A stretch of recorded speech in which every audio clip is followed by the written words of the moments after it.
Bahkan saya dengar katanya kepala desanya naik Rubicon. Kami aja belum tentu kebeli di sini. Nasrullah ini kan anak saya, ya, baru berumur sekitar 18 sampai 20. Ini yang membuat ini kan keterangan waris, jadi saya udah dianggap mati gitu. Masih hidup. Saya masih hidup. Nasrullah anak siapa? Nasrullah anak saya, Pak. Luasnya cok tunjukin. Luasnya 4978 M2 meter persegi.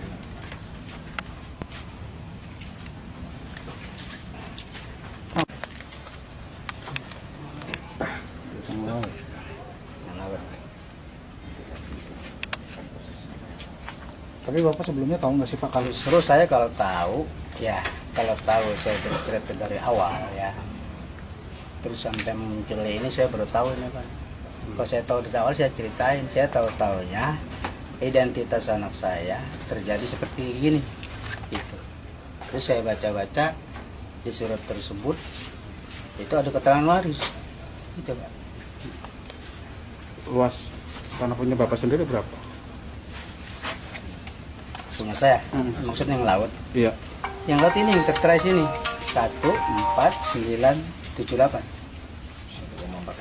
1,4 hektar. Tapi sebelumnya Bapak itu punya lahan di daratan atau Saya sama sekali nggak punya Pak, semeter pun saya nggak punya. di laut? Kalau di daratan? Di darat pun saya nggak punya, Memang tidak punya. apalagi itu di laut. Itu laut kan laut negara Pak. Tapi tiba-tiba ada penerbitan itu, Pak. Ya itu Pak. Dari diri Bapak pribadi sendiri, Bapak merasa dirugikan nggak sih dengan adanya hal ini? Merasa lah. Sebelum- Maksudnya gitu. Saya kan nggak terima ini, nggak terima. Pak, sebelumnya ada pihak-pihak dari kelurahan datang ke rumah Bapak? Nggak ada. Mereka tiba-tiba pinjam KTP anak Ya, ke Bapak. anak saya. Terus langsung Jadi diambil begitu aja. Kemudian yang selebihnya saya nggak tahu ya, tahu-tahu jadi begini. Ya, jadi gini, itu khusus di Desa Kohod ya. Di Desa Kohod itu terbagi ada berapa pecahan sertifikat. Nah, si kepala desa ini mengerahkan lah, dalam tanda petik mengerahkan individu-individu. Individu itu salah satunya adalah warga. Nah, gimana caranya? Itu dibohongi, dimintain KTP. Nah, kemudian dibikinlah PM1, itu istilahnya PM1. PM1-nya diurus sama pihak kepala desa gitu, dan kroni-kroninya juga gitu ya. Nah, salah satunya adalah warga kami, itu anaknya itu diminta KTP tanpa sepengetahuan untuk dibuatkan ternyata SHGB. Nah, dalam prosesnya itu PM1-nya itu bukan hanya PM1 dalam untuk peningkatan sertifikat, tapi dibuatkan surat keterangan waris. Jadi seolah-olah ayahnya sudah meninggal, sehingga asal usulnya itu meninggal gitu. Asal usulnya ini dari nenek moyangnya gitu ya. Nah seperti itu. Jadi ada warga seperti itu. Dibaik satu persatu. Dibaik satu persatu. Di sorotan buntut kasus dugaan korupsi dalam penerbitan sertifikat hak guna bangunan dan sertifikat hak milik pagar laut di Kabupaten Tangerang, Banten. Menteri ATR BPN Nusron Wahid sempat berdebat dengan Arsin saat meninjau kawasan pagar laut di Tangerang. Arsin bersikukuh jika dulu kawasan pagar laut Tangerang adalah empang. Nusron Wahid tetap membatalkan sejumlah sertifikat hak guna bangunan dan sertifikat hak milik di wilayah pagar laut desa itu. Tak hanya itu, Nusron juga mencopot 6 pegawai Kementerian ATR BPN, sementara 2 pegawai yang diduga terlibat juga dikenakan sanksi berat. Nah, kemudian memberikan sanksi berat, pembebasan dan penghentian dari jabatannya pada mereka yang terlibat kepada 6 pegawai dan sanksi berat kepada 2 pegawai. Nah, nama-nama pegawainya siapa saja kami nggak bisa sebut, ya kan? Kami hanya sebut inisial.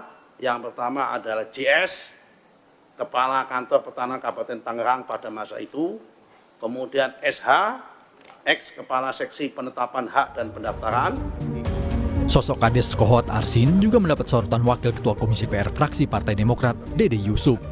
Dalam rapat di DPR, Dede mempertanyakan kenapa Desa Kohot yang paling banyak penerbitan sertifikat hak milik pagar laut Tangerang dibandingkan desa lain. Dede Yusuf menduga ada permainan antara pihak pengembang dan wilayah tertentu. Saya masih bingung, Pak Nusron ya. Jadi ini menandakan bahwa ada permainan antara pengembang atau pengusaha dengan wilayah-wilayah tertentu yang dimudahkan. Sebelumnya seorang warga Desa Kohot mengakui dirinya menjadi korban pencatutan nama penerbitan sertifikat HGB yang dipasangi pagar laut. Namanya tiba-tiba tercantum sebagai pemilik lahan seluas 14 hektar di atas permukaan laut pesisir utara Kabupaten Tangerang Desember lalu. Lokasi lahan itu tercatat berada di atas permukaan laut yang kini terdapat pagar bambu. Yang lot ini, yang tertera sini 14978. 1,4 hektar. Tapi sebelumnya Bapak itu punya lahan di daratan atau Saya sama sekali nggak punya, Pak. Semeter pun saya nggak punya. di laut? Kalau di daratan? Di darat pun saya nggak punya. Tidak punya. Apalagi itu di laut. Itu laut kan laut negara, Pak. Tapi tiba-tiba ada penerbitan itu, Pak. Ya itu, Pak. Mereka tiba-tiba pinjam KTP anak Ya, Bapak. anak saya. Saat ini, Kejagung sedang menyelidiki dugaan korupsi dalam penerbitan sertifikat hak guna bangunan dan sertifikat hak milik di kawasan pagar laut Tangerang. Salah satunya dengan meminta sejumlah dokumen dari Kepala Desa Kohot.